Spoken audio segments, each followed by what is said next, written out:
Como se não bastasse nós vivermos em um dos países com a maior carga tributária sobre atividade empresarial em todo o mundo, a partir de janeiro de 2026, nós passamos também a ter a nova tributação das altas rendas, que abarca inclusive os dividendos que historicamente no nosso país eram isentos de imposto de renda.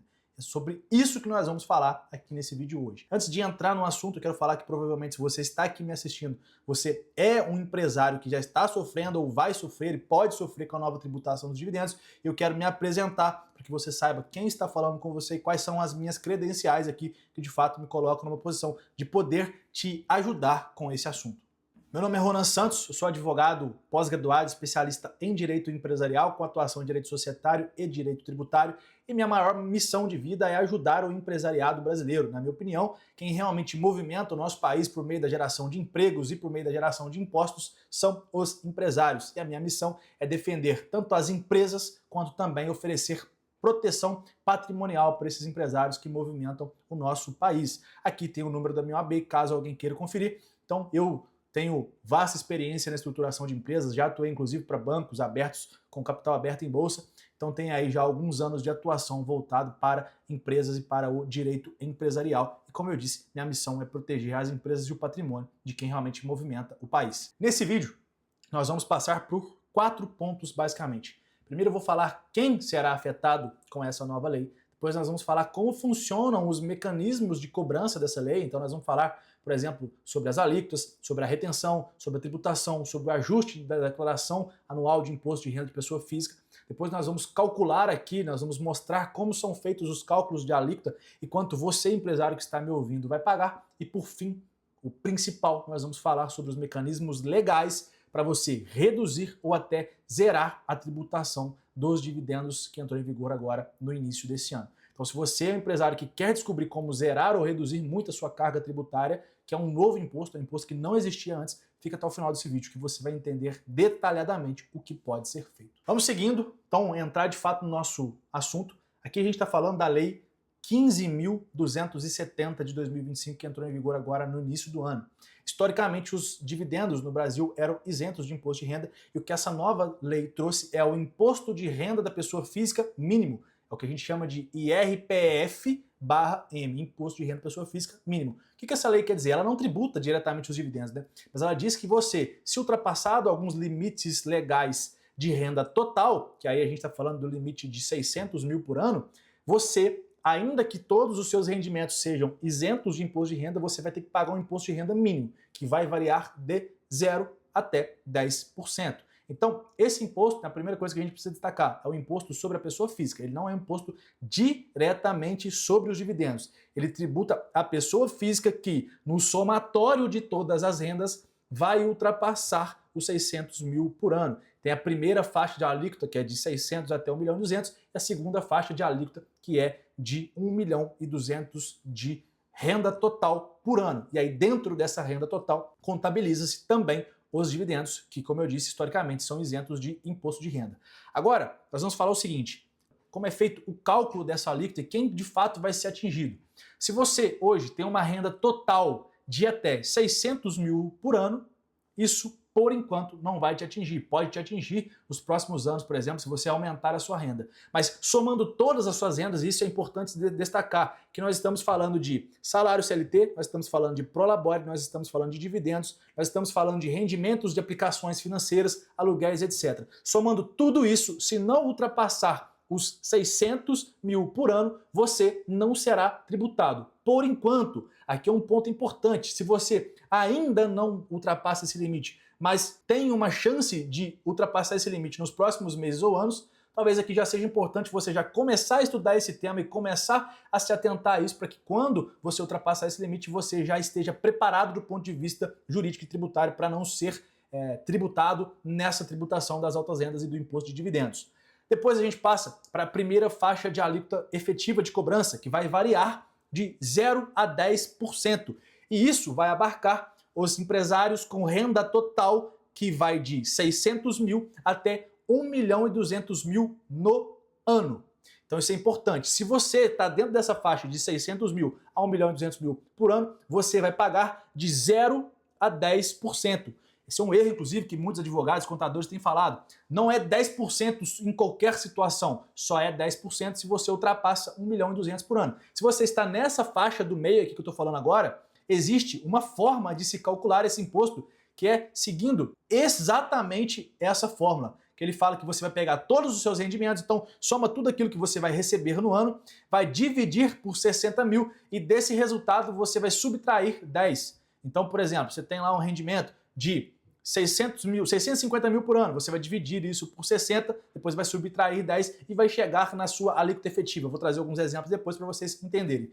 E por fim, se você recebe de renda total mais de 1.200.000 por ano, a sua alíquota já vai ser cravada em 10%. Aqui não é preciso fazer nenhum tipo de cálculo para entender qual é a sua alíquota final. Se passou de 1.200.000 por ano, lembrando, somando todas as rendas, prolabore, aluguéis, rendimentos financeiros, dividendos, salário da CLT, tudo isso, se você é um funcionário público, por exemplo, e tem seus rendimentos, tudo isso, somando, ultrapassou 1.200.000, a sua alíquota mínima é 10%. E aqui, por que a alíquota mínima? Vamos imaginar que a sua renda seja constituída por várias rendas que são tributáveis e uma parte por uma renda que não é tributável, por exemplo, historicamente, como os dividendos. Então vamos imaginar que você é um funcionário público de alto escalão, você é um juiz e tem uma PJ onde você trata da sua parte educacional. Você, na sua atividade como juiz, já terá uma tributação enorme, que é a histórica lá de 0 até 27,5%.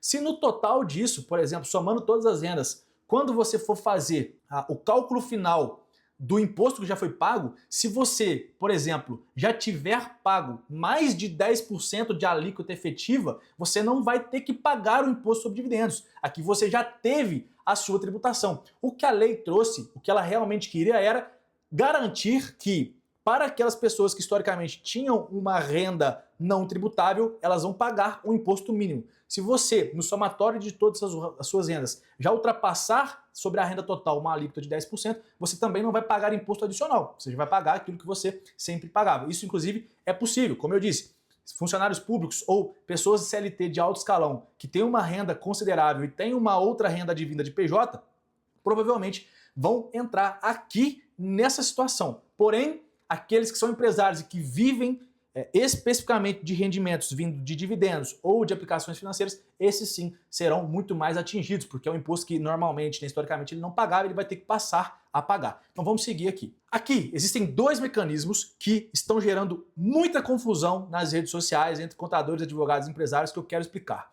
Uma coisa é a retenção mensal e outra coisa é o cálculo do imposto devido. Por que existe uma grande diferença? A retenção vai acontecer quando, em um único mês, uma única fonte pagadora transferir a um sócio, como distribuição de dividendos, mais de 50 mil. Se você, empresário, recebe da sua empresa uma distribuição de mais de 50 mil num único mês, a sua empresa já vai ter que pagar no ato da transferência, já vai ter que reter 10% sobre aquele valor. Isso já é feito direto da empresa, você já vai fazer a retenção. Só que, muitas vezes, esse valor que foi retido, por exemplo, ele poderá ser restituído ao final. Então vamos imaginar que em 2 meses você distribuiu 60 mil, mas no restante dos meses você distribuiu apenas 30 mil. E o cálculo final da sua renda anual não ultrapassou os 600 mil, ou seja, não ultrapassou o limite mínimo para começar a cobrança de imposto de renda. Nesse caso, você consegue solicitar, você conseguirá, a partir do ano que vem, solicitar a restituição desse imposto que foi retido na fonte, mas que não ultrapassou o limite mínimo do que seria devido, que seria a partir de 600 mil por ano. Então, é preciso que a gente diferencie muito aqui na cabeça dos empresários a diferença entre a retenção e o imposto devido. O imposto será devido quando a renda total ultrapassar 600 mil no ano. A retenção será devida quando uma única fonte pagadora pagar mais de 50 mil em um único mês. É importante, tem que ser dentro do mês. Não importa se você dividiu isso em 3 transferências de 20 mil reais, por exemplo. O que somar nesse ano é o que vai contabilizar. Passou de 50 mil reais por mês de uma única fonte pagadora, haverá a retenção desse imposto. E uma outra coisa que é muito importante destacar, que não é sobre o valor que exceder os 50 mil. Então, se eu transferir 60, não é sobre 10. É sobre o 60 inteiro, não é só sobre aquilo apenas que exceder o valor dos 50 mil. Então, agora que eu já expliquei para vocês como que será cobrado esse novo imposto, quais são as faixas de alíquota, eu quero trazer alguns exemplos de fato, na prática, como isso vai funcionar. Então eu trouxe dois aqui, por exemplo, que ficariam entre o limite de 600 mil por ano e 1 milhão e 200 mil por mês, como por exemplo 55 mil por mês ou 80 mil por mês. Aqui eu considerei que é de uma única fonte pagadora, então a gente teria os 10% de retenção mensal. 5.500 no caso 55 mil e 8 mil no caso dos 80 mil. Porém, reparem que haverá uma variação muito clara de alíquota aqui nesse caso, porque o de 55 mil por mês vai ter uma alíquota efetiva no final de só 1%. Ele terá uma renda de 660 mil total no ano, ele vai ter um imposto devido de apenas 6.600, porque entra lá naquela equação que eu mandei para vocês, que a alíquota é igual ao rendimento dividido por 60 mil menos 10. Então, quem ganha 55 mil vai pagar essa alíquota de 1%, totalizando aqui apenas 6.600 por ano. Para quem paga 80, você já vai ter uma alíquota de 6%, com valor total devido aqui de 57 mil por ano. E aí aqui, quando a gente ultrapassa o total de 1 milhão e 200 por mês, a gente já fica na alíquota dos 10% e aqui o imposto já começa a ficar muito mais caro. Então, conforme a sua renda total vai aumentando, a sua alíquota também vai aumentando, até quando ultrapassa 1 milhão e 200 mil por mês, ela trava em 10% sobre a renda total. Então, para você entender como que funciona o cálculo e como que você vai ser atingido tendo uma renda um pouco menor, uma renda mediana e uma renda muito maior. Então vamos seguir. Agora, aqui a gente precisa falar sobre uma coisa muito importante em relação à retenção, que é o seguinte: se você, ao longo do ano, tiver uma retenção todos os meses e essa retenção for maior do que o imposto total devido, é o que acontece, por exemplo, aqui no caso de quem tem uma renda de uma única fonte pagadora de 55 mil, você poderá, no ano seguinte, na hora de fazer a sua declaração de imposto de renda de pessoa física, pedir a restituição desse valor excedente. Então aqui, por exemplo, você veio ao longo de 12 meses com uma retenção de R$ 5.500, esse valor ultrapassou consideravelmente, né? É uma alíquota que seria 10%, que no final ficou apenas 1%, você poderá pedir a restituição desses valores na hora de fazer a declaração de imposto de renda de pessoa física lá no ajuste anual. Então isso é muito importante. A gente tem a retenção mensal, quando uma única fonte pagadora paga mais de 50 mil por mês, depois a gente tem um ajuste anual da declaração de imposto de renda, e aqui a gente tem dois possíveis resultados. Ou a complementação daquele valor, porque, por exemplo, às vezes você tem várias fontes pagadoras e você pulveriza esses pagamentos entre elas sem que isso gere uma retenção mensal, ou você terá a restituição, no caso de quem tem concentração, por exemplo, em uma única fonte pagadora, onde já houve a retenção todos os meses. Então, esse é o procedimento. Retenção mensal é uma coisa, depois o ajuste anual é outra coisa, e o resultado final pode ser restituição ou complementação dos valores a serem pagos. Vamos seguir agora para falar das possíveis soluções para essa nova lei. Nesse momento eu quero falar exclusivamente com os empresários que são do Simples Nacional. Por quê? De forma geral, a lei não faz distinção entre os regimes tributários. Então ela fala que Simples Nacional vai pagar, lucro presumido vai pagar e lucro real também vai pagar. Porém, a gente tem uma lei, que é a Lei Complementar 123 de 2006, lá no seu artigo 14, que sempre falou que os dividendos pagos por empresas do Simples Nacional, um regime simplificado, são isentos de imposto de renda. Então a gente tinha uma lei que ela era antiga, ela era anterior à nova lei, que garantia essa isenção de imposto de renda quando a distribuição fosse feita por uma empresa do Simples Nacional. E aí veio a Lei 15.270 e nos trouxe a previsão de que, inclusive no Simples Nacional, esse imposto será devido. Então aqui a gente está diante de um caso de um conflito entre normas. E aí qual que é o entendimento aqui, né? A tese jurídica que foi construída? Quando a gente tem uma lei ordinária, que é nova, ela não pode revogar tacitamente uma previsão de uma lei complementar, porque existe uma hierarquia de normas entre elas, e a lei complementar estaria acima. Então, a lei ordinária não poderia trazer essa revogação tácita de uma lei complementar. Com isso, muitas empresas do Simples Nacional estão entrando com um mandado de segurança na Justiça, com pedido liminar, inclusive, que vários já foram deferidos, pedindo a suspensão do pagamento desses valores. Com a suspensão do pagamento desses valores, você como empresário, tendo uma liminar deferida, você pode fazer duas coisas. Ou você não faz a retenção e aguarda o final do julgamento dessa ação para ver o que vai acontecer e, se necessário, se perder a ação no final, você faz o pagamento retroativo, ou uma opção mais segura, que é ir depositando em juízo todos os meses o valor que seria devido, assim você suspende a exigibilidade do pagamento daquele crédito, esse valor fica em juízo sendo corrigido pela Selic e ao final, se você ganhar a ação, você recupera todo esse valor, você faz o levantamento desse valor e traz esse valor de volta para a sua pessoa física. Então, se você é um empresário do Simples Nacional, saiba que essa é a solução para você. Um mandado de segurança alegando o conflito de normas entre a Lei Complementar 123 e a Lei 15.270 de 2025. Porém, se você é um empresário já do lucro presumido ou do lucro real, existe uma outra opção, que é a opção que realmente tem mais segurança no longo prazo, porque ela vai ser adequada para as empresas que já estão mais maduras, empresas que já cresceram.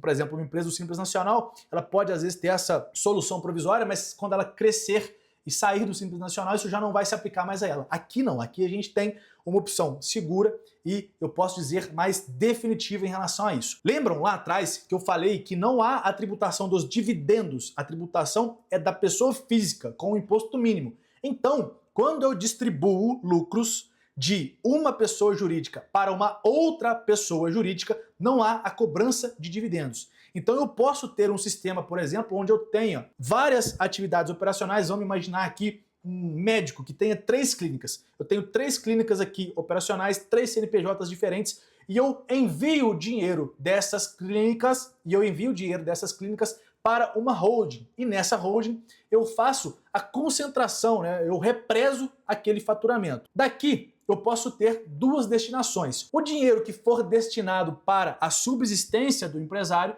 ele pode ser direcionado para a pessoa física. Aqui a gente sempre vai tentar respeitar aqueles limites de 50 mil por mês ou de 600 mil por ano, ou na pior das hipóteses, ficar entre 600 mil e 1.200.000, para a gente não ultrapassar a alíquota de 10%. Mas eu vou destinar esse dinheiro aqui para que o empresário tenha a sua subsistência, pague o seu custo de vida.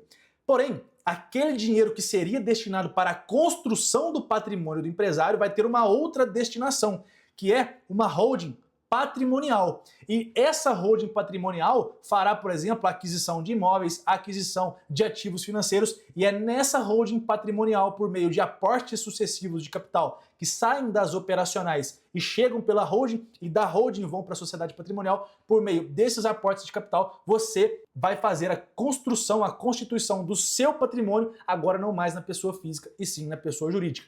Assim, esse dinheiro que será destinado para a construção do seu patrimônio passa pela sua pessoa jurídica, pela sua holding, sem necessariamente passar pela pessoa física e, consequentemente, assim, ele não é tributado. Uma outra opção, por exemplo, é você manter dentro das suas operacionais tanto a sua pessoa física como sócia, quanto também a sua pessoa jurídica como sócia. Isso se aplica muito para quem tem mais de uma empresa. Por quê? Porque aqui eu vou pulverizar as minhas fontes pagadoras e eu não vou distribuir de lucro, por exemplo, mais de 50 mil em cada empresa operacional que eu tenha. Assim, eu resolvo o primeiro problema da lei, que é o problema da retenção. Então eu tenho uma holding constituída pelo empresário como sócio e eu também tenho o próprio empresário na pessoa física como sócio. Eu resolvo esse problema da retenção porque eu vou pulverizar essa distribuição de lucros. Para você que, por exemplo, tem empresas familiares, ao invés de você distribuir toda a renda para você e você pagar todo o custo da família, você pode, por exemplo, incluir membros da sua família como usufrutuários de cotas ou como sócio de parte das cotas da sua empresa,